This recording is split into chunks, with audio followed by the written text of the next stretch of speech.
मैं हूं प्रतिमा भारद्वाज और आप देख रहे हैं टाइम फैक्ट्स न्यूज। आज हमारे साथ चर्चा करने के लिए अखिलेश पांडे जी हैं, जो हॉलीवुड और बॉलीवुड में दोनों में काम कर चुके हैं। एक अच्छे समाज सेवी हैं, अच्छे उद्योगपति भी हैं। ये बक्सर में 2012, 13 और 14 जनता की सेवा की है।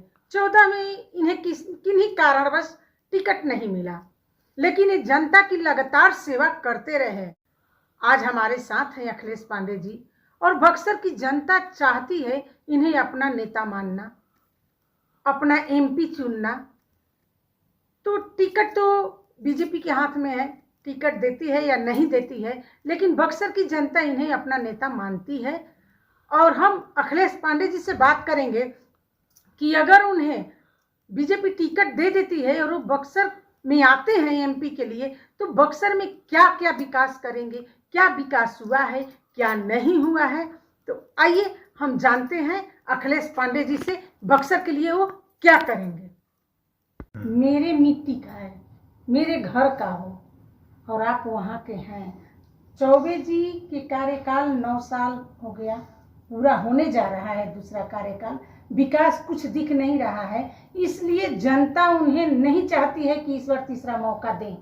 तो आपको जनता मौका देती है और पार्टी टिकट देती है, तो आप क्या करेंगे बक्सर का विकास? तो प्रतिमा जी, आपको नमस्कार करता हूँ। बक्सर की पूरी जनता को अभिनंदन करता हूँ, नमस्कार करता हूँ। और आपके चैनल को भी मैं बहुत बहुत धन्यवाद देता हूँ कि आप लोगों ने मुझसे ये क्वेश्चन करने के लिए, मुझसे ये बातें करने के लिए, जनता के साथ रूबरू होने के लिए मुझे मौका दिया।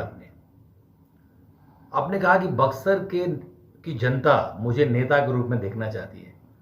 देखिए, सर्वप्रथम तो मैं आपको ये बताना चाहता हूं कि मैं कोई नेता नहीं हूं। मैं शुरू से भारतीय जनता पार्टी का एक ईमानदार, निष्ठावान कार्यकर्ता हूं। और मैं बक्सर जब भी आता हूं, मैं 11 में आया, 12 में आया, 13 में आया, 12-13 तो पूरा 2 साल बक्सर में ही रह गया। तो हमेशा एक निष्ठावान कार्यकर्ता के रूप में था। भारतीय जनता पार्टी के उस जमाने में जो जिला अध्यक्ष थे, उनकी कमेटी थी, उनके साथ मिलकर ही काम करता रहा। पूरे क्षेत्र में दौरा किया।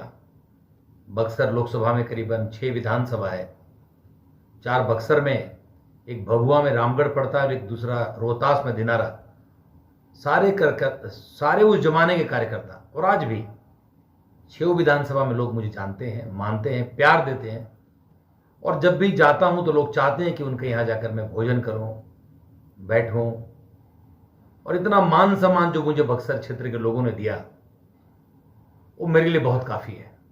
मैं हमेशा बक्सर के लोगों के लिए, यहाँ की जनता के लिए, यहाँ के बुद्धिजीवियों में, कार्यकर्ताओं में, विशेषकर बक्सर के रहने वाले लोगों के दिलों में जो मेरे लिए प्यार है, उसके लिए मैं इस जीवन में उनका आभार व्यक्त नहीं कर सकता हूँ, न उनका मैं ऋणी हो सकता हूँ।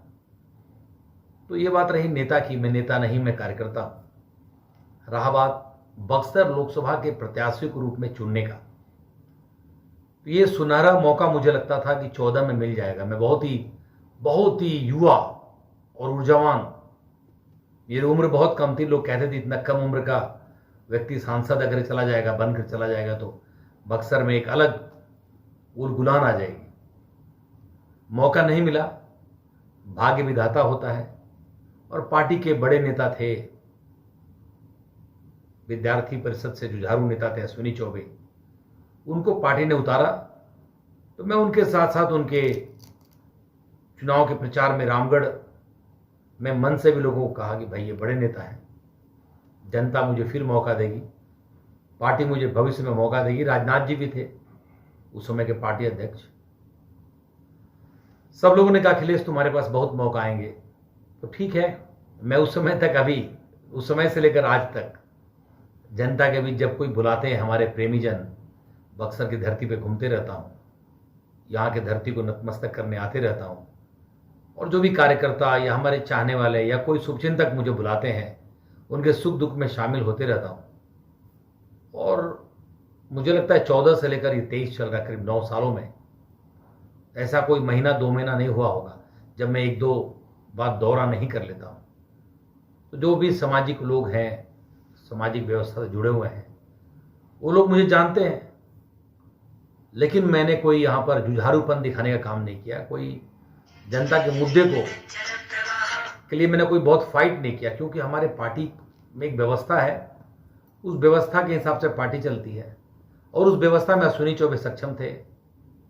वो अपनी लड़ाई लड़ रहे थे, केंद्रीय मंत्री थे, तो हम लोग उनके किसी कार्यकलाप में अवरोध उत्पन्न करने के लिए कोई अपने को पटल पर नहीं रखे। परंतु हाँ, हम लोगों की जन्मभूमि है, हमारी पैतृक भूमि है, हमारे कुल देवता की भूमि है, बाबा परमेश्वरनाथ हमारे कुल देवता है। तो हमारा हर छोटा से बड़ा प्रोग्राम, घर का हो बाहर, अभी हमने यज्ञ किया था अपने गांव में, बहुत बड़ा यज्ञ किया था, 25-30 लाख लोग आए थे।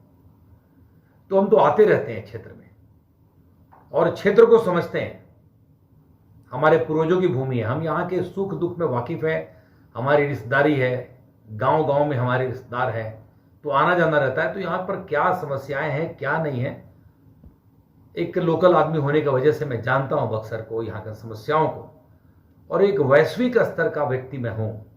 दुनिया के 17-18 देशों में घूम चुका हूँ, रोजगार के अवसर भी मुझे देश विदेश में मिले हैं। तो इस नाते मैं जानता हूँ किस क्षेत्र का विकास कैसे हो सकता है।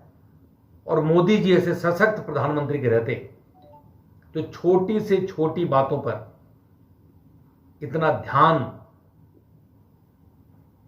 रखते